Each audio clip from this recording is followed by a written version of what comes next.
Nice to be here. It was a nice blustery ride in, so it gets in the mood a little bit for some wind.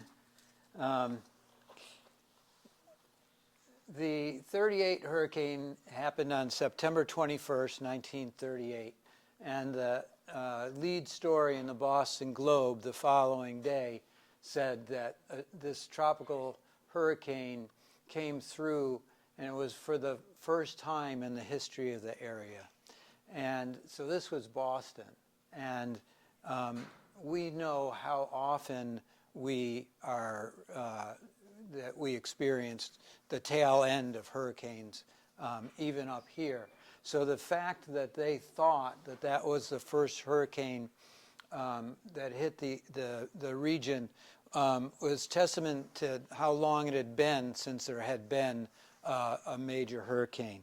And so there's only been three hurricanes that were Category 2 to hit interior New England. There was a 1938, and then earlier than that, 1815, and then 1635. Those are the only ones to come inland up until that time. And so they can be excused for not knowing that there had been other ones in the past. And because now the reporting on hurricanes and the forecasting is so much better, we know about them long before they arrive, but nobody knew that this one was coming. So this is the track that the hurricane took. They generally start out in the Atlantic Ocean.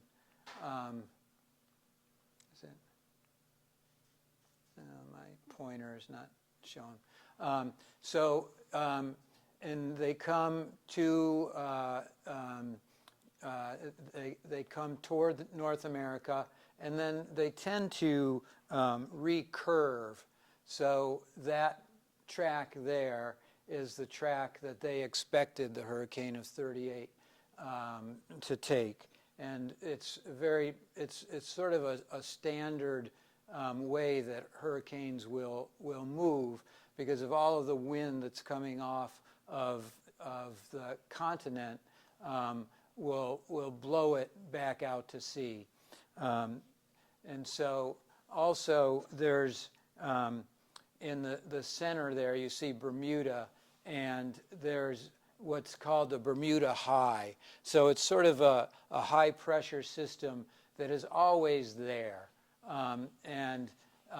So in 38, with a high pressure system, a hurricane and which is a low pressure system, they don't mix, and so it needs to skirt the high pressure system, and so it did as expected, but it did not curve out into the ocean because the Bermuda High that year was centered much farther north, and so it could not turn back in because the Bermuda High was so far up. And so basically this took a really uncanny track, crossing Long Island and then into Connecticut, and then all the way up through Vermont into Canada.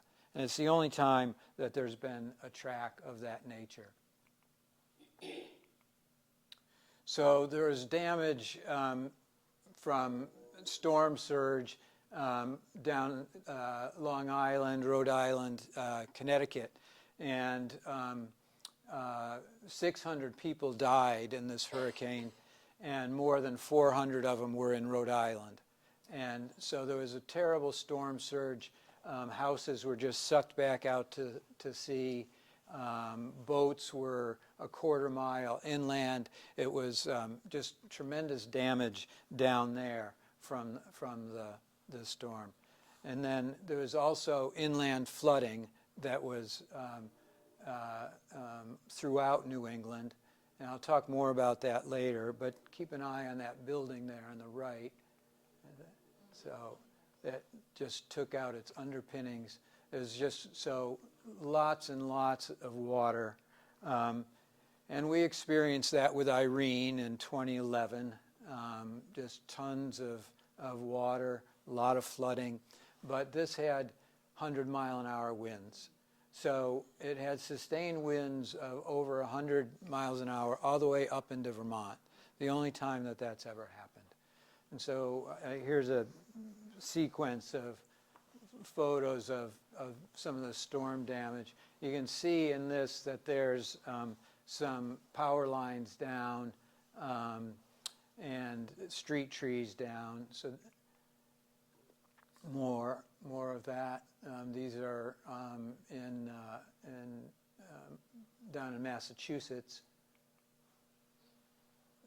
The steeple taken off of a church. A steeple coming through the church. So if you look, you see there's people at the bottom there. So they're in the pews, and this steeple pierced the roof and came on through. So just tremendous infrastructure damage. So this is the Eastern States Exposition, the Big E in Springfield. And it was, that was the week of the fair, September 21st. And so it had been raining all week, and they're barely hanging on with the fair, but nobody knew that there was a hurricane coming. So it was a very, very wet summer in general. And then the week before the hurricane,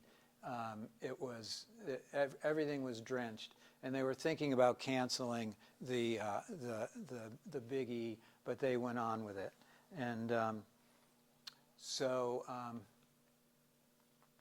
everything that's been written about the 38 hurricanes has been written about what happened in southern New England. And I wanted to write about what happened up here because it was a devastating event up here in Vermont and New Hampshire. So that woman sitting there next to her bathtub is Katharine Hepburn. And so it even had a star, attached to it. So Katharine Hepburn is in Old Saybrook, Connecticut, and her house was destroyed. I wanted to tell the stories of people like Fred Hunt, who was just over a little west of here.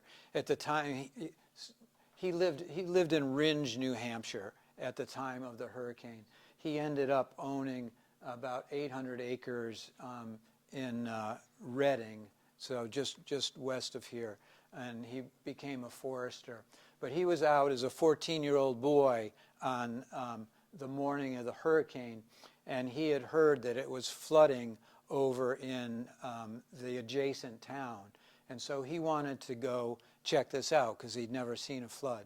And he was homeschooled, and so he said that if he wanted to go on a lark like that, school was out. And so he had that advantage. So I just want to take a moment to read just a little bit of this from the section that talks about Fred. And so this is talking about his trip out and about, his walkabout that day. So he, as any young boy would do when he'd walked about 15 or 20 miles and was tired, he decided that the thing to do was to call Mom. And so he did, and she came to pick him up. By the time his mother reached the store late in the afternoon, the rain had returned and the wind was howling. As they drove home, their car was blocked by a small tree across the road. So Fred and his mother stopped at the neighbor's house, which sat up high on the hill, exposed to the wind. They found the three women who lived there trying to contain a stream of water pouring through the attic. All the shingles had blown off the roof, and the water was gushing in. Fred's mother stayed with the neighbors, but she sent him home on foot the remaining half mile because his father was there alone. Fred said, "I decided that stuff was flying too fast up there on the hill, So I went down across the hayfield and down into the woods and back to the town road at the bottom of the hill. The 14-year-old boy was nearing home, walking down a road that was lined, like so many in New England, by stone walls on both sides. The white pines on either side were 50 to 70 years old, and they stood tall, but not for long.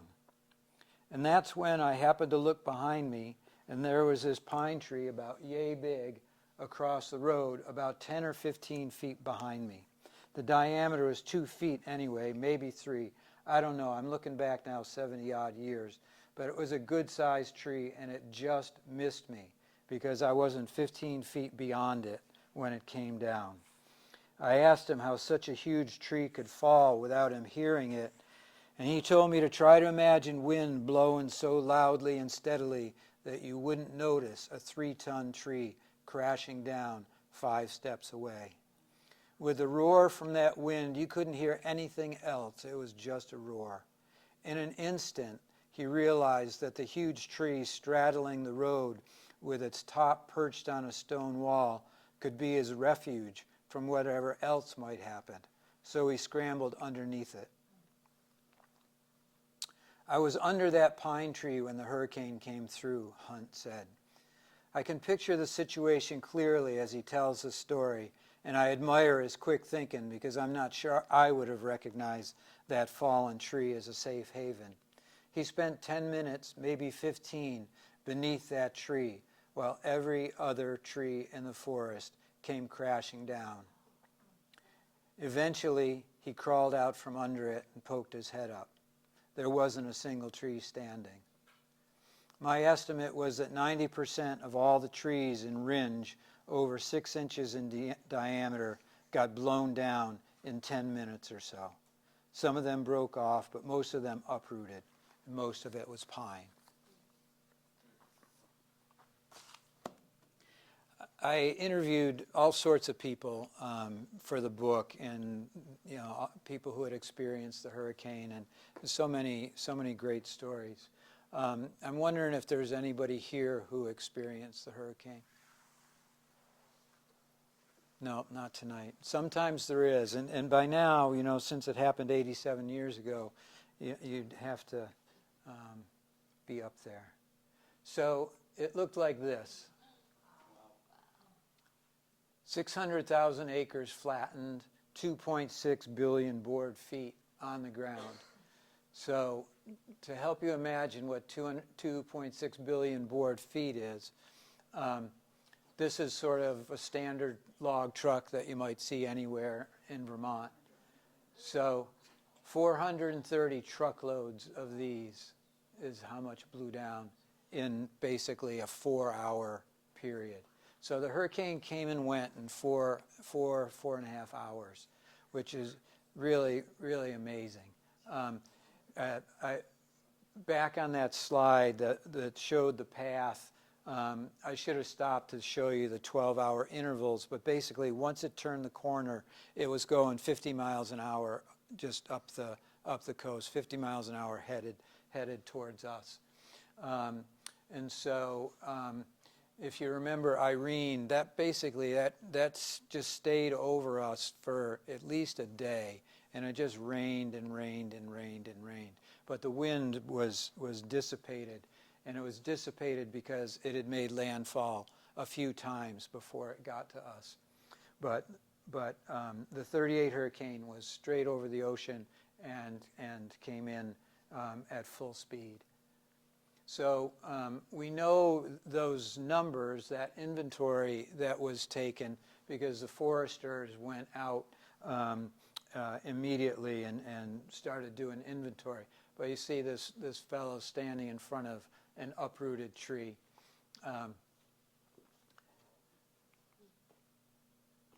More foresters out exploring the blowdown.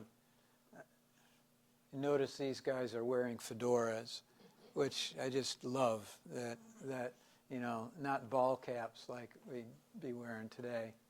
There's another one. But so that was the scene. All these trees down, and most of them uprooted. Some of them snapped off, but most of them uprooted. as Fred said. So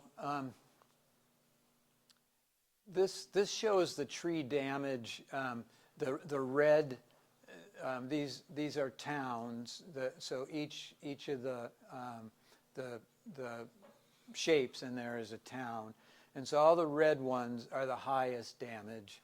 And you see, Vermont only had 4 towns that had the highest level of damage. It had more that were in the medium, which is 1 to 10 million. And so, right over here is Windsor, Hartford, Heartland, Cavendish, Springfield, and Norwich. That grouping right there. That experience 1 to 10 million board feet damage. So a lot of that, well, I'll get into the reasons for that. But basically, when I started researching it, I was really shocked to see that it wasn't this one big mass blowdown.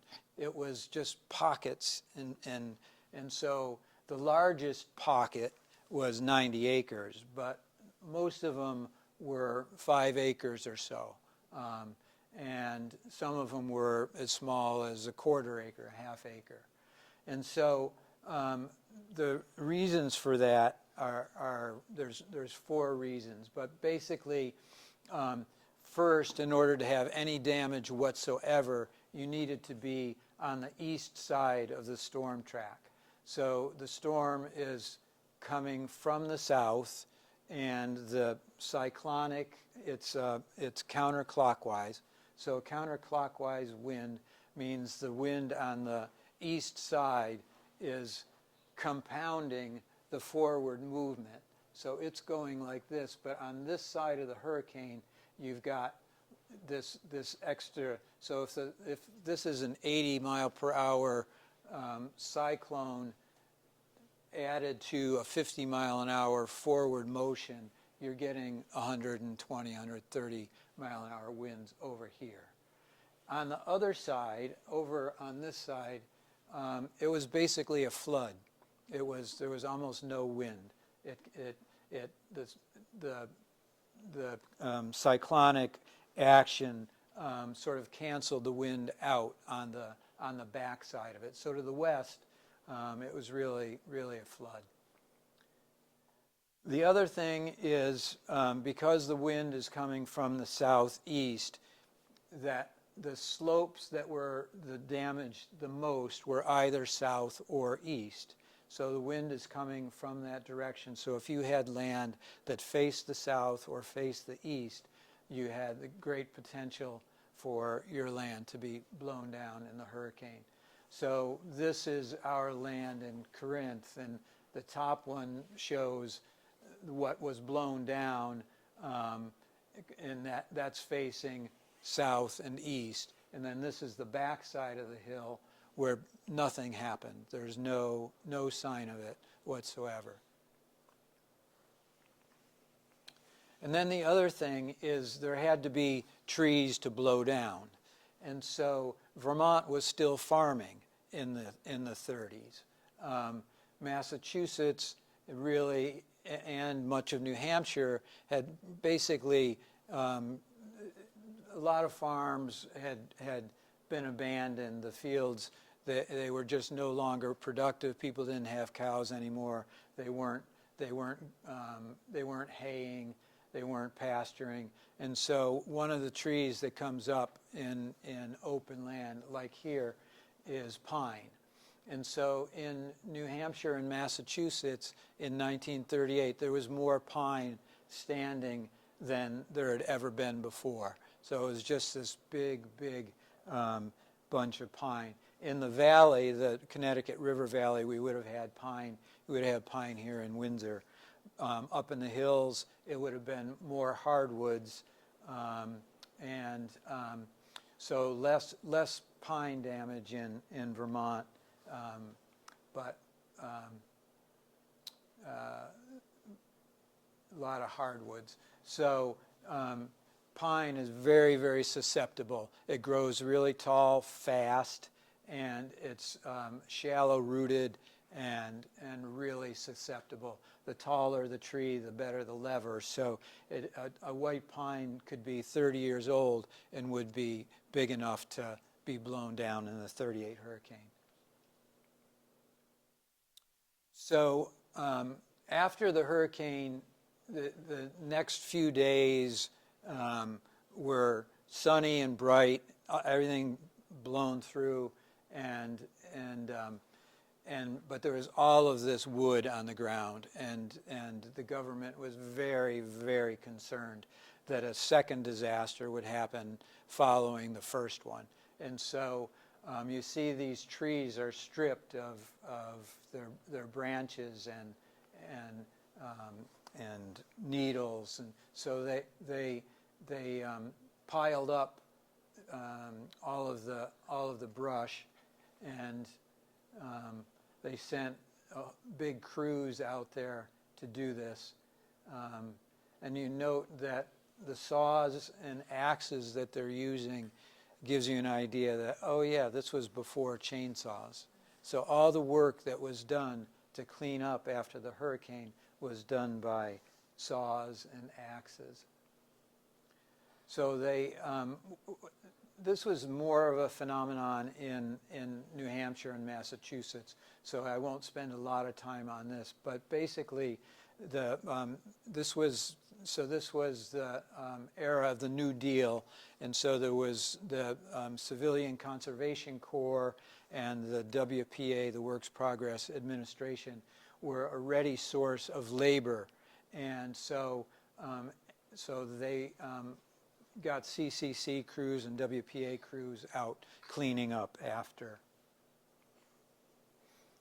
So this summarizes all the work that was done. 10,000 miles of trails and roads were cleared. They used fire towers at that time because forest fires were more common in those days, and so there was a lot of forest fire towers that were staffed, and people, and so they had to rebuild them and reconnect phone lines to them. So almost 5 million man days were expended in cleaning up after the hurricane. But that's only the brush that we're talking about. So in Vermont, the loss of sugar orchards was a huge blow, and so sugar bushes, sugaring was a great added source of income in the spring for farmers, and a lot of their sugar woods blew down in the 38 hurricane. So 30,000 landowners lost their woodland bank accounts. So basically, a lot of people looked at their woodlot as a source of firewood and saw logs. If they needed some money, they would sell. They'd sell some timber, and suddenly all of that was on the ground. And so, what happens when you have a big glut of a product? It becomes valueless. So all of this timber there's no market for it because there was just so much of it, and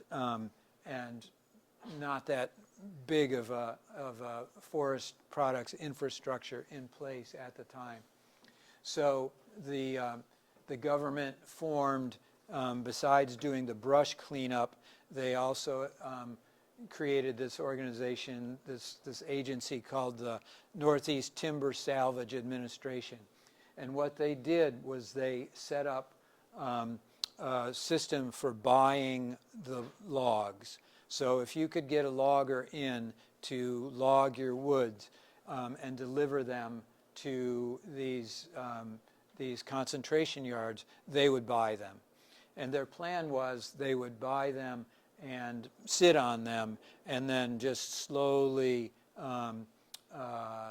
let them out as the demand grew. So there was all sorts of sawmills. This is a portable sawmill of the day, And basically, in those days, sawmills would go to the wood rather than the wood coming to the sawmill. And so they would deliver a mill like this, take a few days to set it up, and then the down trees would be all around it, as you can see, and they would just start feeding the mill. And so these were set up all over New England. Here's another one over in New Hampshire. So it sounds like we're getting a little weather. That's good. So I wanted to show you. So in those days, pine was incredibly valuable wood. It could be used for just about anything, like the paneling in here. But it was also used for boxes. And so this was before cardboard, before plastic. So things were shipped in pine boxes. Pine, you can saw it really thin. It doesn't weigh a lot. And so there was a huge industry for boxboard. And so you can see some of what they call lumber in here. I mean, it's just incredible what they were getting out of a tree. They got everything out of a tree. And to make a box, you only needed, a piece of wood this long and this wide, and so you could get away with that sort of thing. So that was the tradition at that time in New England, was that pine went into boxboard.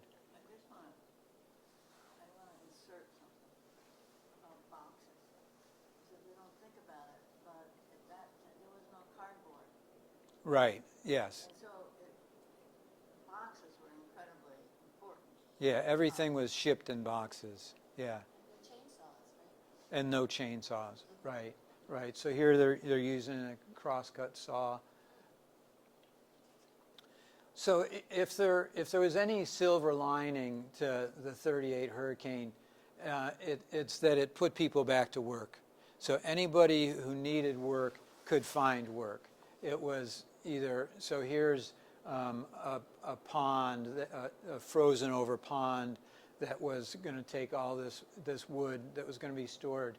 And so there's logging crews, there was the crews that were doing the cleanup, and of course, there was everything else that needed to be repaired. So not just wood related, but there was just so much that had to be done.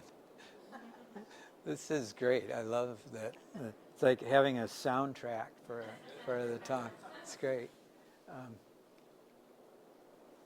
So the Northeast Timber Salvage Administration that was set up in order to do this, it was set up so quickly that they sent a check out to someone by the end of October. So this is just inconceivable for us, considering the government, how it's operating for us right now. They set up the Timber Administration set it up. It was ready to buy logs, start sawing, and within a month. And so you see these very, very beautiful stacks here. So they sort of changed that culture of boxboard into, they wanted to grade logs to separate logs into grades and separate lumber into grades. So the notion of run-of-the-mill is gone as of the 38 hurricane. Run-of-the-mill just meant whatever came off the saw, and so it was all usable and it was all equal. But they wanted to really start looking at value in these pine logs, and so they changed the way that the lumber business operated. So shifting gears a little bit, this is me in my woods in Corinth, and just I'm standing in a pit that was created by the 38 hurricane. So there's what's called pit and mound topography is a sign that you could see in the woods today. And they're sort of like moguls, and I'll show you how it happens. So basically, this is a blown down tree, and what happens is the root ball here gets pulled out of the ground and is flipped up, and so this ends up being this pit, and then over the years that the root ball will just disintegrate and it will form a mound there. So if you go back to, so that's how that pit and mound was formed. And the other thing about it that's interesting is that you can tell what direction the trees fell by standing in the pit and looking out over the mound. So if you're there, then you know that that tree went in that direction. And so in the 38 hurricane, most of the trees would have been blown from the southeast or south to the north or the east to the west. And so if you see a pattern of that in your woods of pits and mounds like that, then chances are your woods blew down in the 38 hurricane. So it's still very visible today. I found it's probably the only bit of actual new finding that I made in doing my research was that on steep hardwood slopes, the trees were much more likely to fall downhill rather than be blown uphill, even though the winds were coming from the south. The trees would rock and rock and rock, and then finally the gravity would bring them down south. So in the face of that wind, they still came down to the south against it, and that's just because they were on good steep slopes. And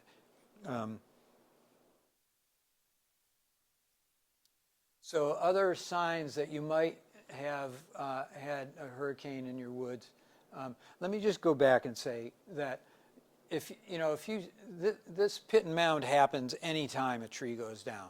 It's not just a hurricane. So anytime a tree goes down, in 15 or 20 years, you'll see that. So it takes a real preponderance of it, to be something that blew down in the 38 hurricane.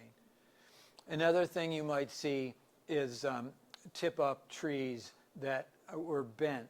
So the wind came and they bent them over, but then they didn't fall, and so they just then started growing toward the light again and righted themselves. This is a hemlock here, and this is a hop hornbeam. And so this shows the different ways that softwoods versus hardwoods solve that problem. This tree, it's really a shame that my pointer is not working, but so right at that elbow there, that tree was straight at that point, and the trunk continued going straight up. But this tree, what's existing there now was a branch, a lower branch, that then took over as the leader, because the rest of the crown it fell apart, and so that's the new leader. So if you see sort of boomerang-shaped trees in your woods, and they don't have to be big. I mean, those trees are both from the 38 hurricane. That hop hornbeam is really about a 7-inch tree, and so I looked at tree rings and saw amazing dense growth, just slow growth, and they were from the 38 hurricane. So So here are just a couple other looks at how blown down trees recover.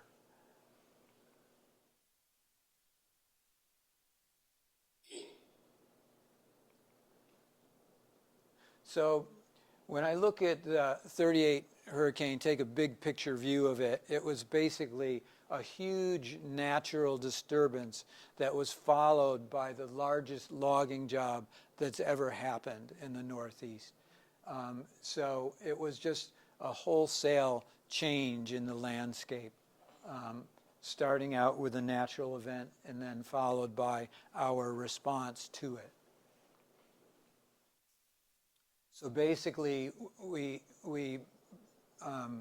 in Vermont especially, it was a new age class of northern hardwoods. So in under all of those pines, the hardwood grew up. And if they were already established under the pines, even, a two-inch diameter or, maybe even a little bit bigger, once the overstory blew down, there was all that light to the forest floor, and all of these young trees then started out.